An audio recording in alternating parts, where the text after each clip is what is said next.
Mbak Fitri ya, silakan masuk Mbak Fitri.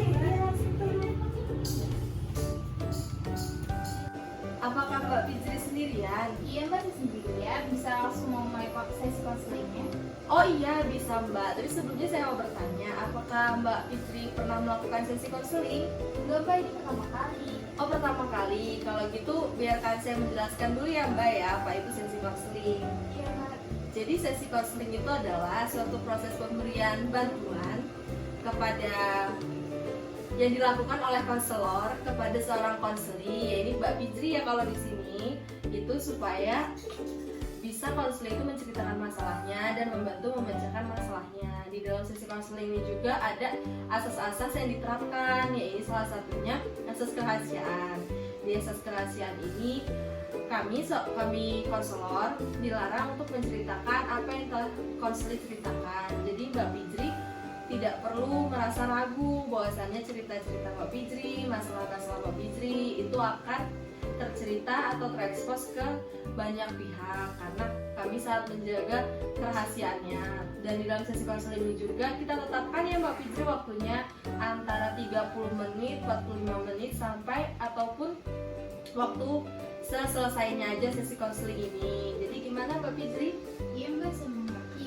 Pakai waktu yang selesainya aja. Oh iya, kalau gitu bisa kita mulai ya Mbak Fitri. Iya Mbak. Jadi gimana nih awal yang ingin diceritakan sama Mbak Fitri? Jadi gini ya Mbak ya, belakangan ini agak aneh teman-teman sosial saya itu. Aneh gimana itu Mbak? Aneh sekali Mbak, teman-teman saya tuh menjauhi saya. Padahal saya tuh selalu berbuat baik pada mereka. Kayak misalnya contoh nih, kalau misalnya saya minta tolong mereka, saya beri imbalan. Oh gitu. Kira-kira itu sudah terjadi berapa kali ya Mbak? Gak tahu sih Mbak, tapi kayaknya puncaknya akhir-akhir ini deh. Saya tuh merasa terkucilkan gitu Mbak sama mereka. Oh terkucilkan gitu ya Mbak rasanya. Emang seperti apa terkucilkannya itu Mbak?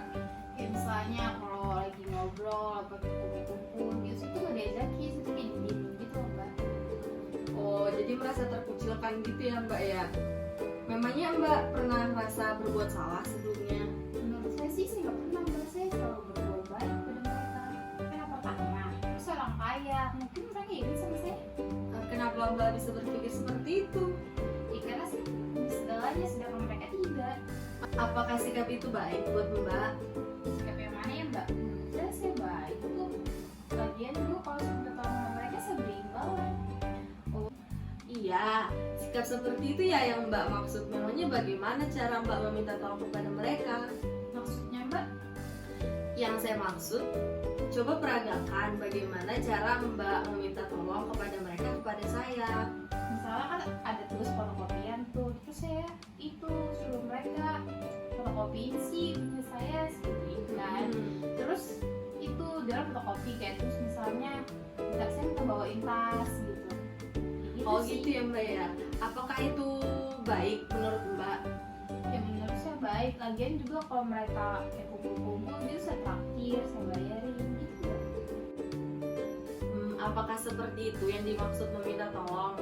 Ya saya melakukan hal seperti itu, jadi saya biasa aja melakukan hal seperti itu. Oh, maksud saya permintaan tolong tanpa tolong itu adalah perbuatan meminta tolong ya Mbak Fitri. Iya. Misalnya seperti ini ya Mbak Fitri, saat saya mau menyuruh atau meminta tolong kepada teman saya dengan perkataan, tolong dong bawain tas saya tanpa ada kata tolong di depannya. Apakah itu bisa disebut dengan meminta tolong? Tidak Mbak, mungkin saya harus berpikir itu sih 2 kali kayak untuk menolong, walaupun dia sahabat saya sendiri, saya bakal pikir-pikir lagi sih. Oh, dan ketika Mbak mau melakukannya nih ya, ketika Mbak mau membantu saya, lalu setelah Mbak membantu saya memberi imbalan kepada Mbak, bisa berupa uang atau materi lainnya. Apa yang saat itu Mbak rasakan? Saya merasa seperti pembantu.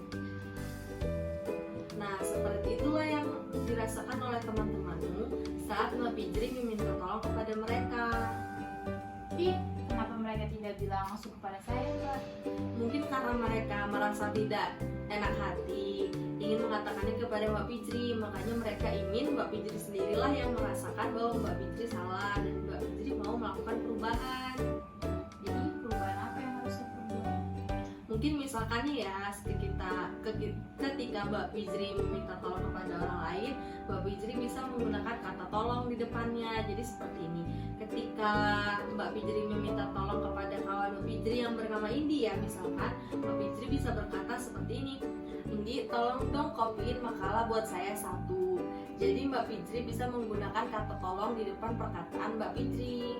Jadi sekarang coba ya Mbak Fitri contohkan apa yang saya contohkan tadi dengan menggunakan kata tolong di depan perkataan Mbak Fitri. Coba silakan Mbak Fitri. Gimana Mbak? Misalnya Mbak Berta namanya teman saya tadi Ya. kan, bisa minta tolong membalikan buku saya di perpustakaan, soalnya hari ini saya nggak bisa membalik bukunya. Oh iya, bagus seperti itu Mbak Fitri. Dan satu hal lagi, ketika kita sudah meminta tolong, bisa diakhiri dengan ucapan terima kasih. Karena tidak semua orang mengharapkan imbalan ketika telah memberikan bantuannya. Cukup dengan ucapan terima kasih yang tulus, itu sudah cukup. Oh gitu ya Mbak, baiklah akan saya coba. Oke, kalau begitu Mbak Fitri mengerti ya Mbak Fitri apa yang akan dilakukan untuk selanjutnya. Iya Mbak, akan saya terapkan Mbak kehidupan sehari-hari selanjutnya. Kalau begitu, kapan nih next kita bisa ngelakuin sesi counseling lagi? Sepertinya Senin depan ya Mbak, di jam yang sama. Oh iya, jadi di Senin depan saya harap sudah ada perubahan dari konseling yang kita lakukan saat ini ya Mbak Fitri. Iya Mbak, akan saya coba. Jadi bagaimana perasaan Mbak Fitri sekarang setelah melakukan sesi konseling? Lumayan lah Mbak, jadi setelah kesalahan saya, jadi saya dapat memperbaiki diri saya ke depannya. Oh iya, jadi sudah dapat mengetahui ya Mbak langkah selanjutnya. Karena sebaik-baiknya manusia adalah manusia mau berubah dan menyadari kesalahannya serta sering-sering melakukan introspeksi diri untuk bisa lebih maju ke depannya.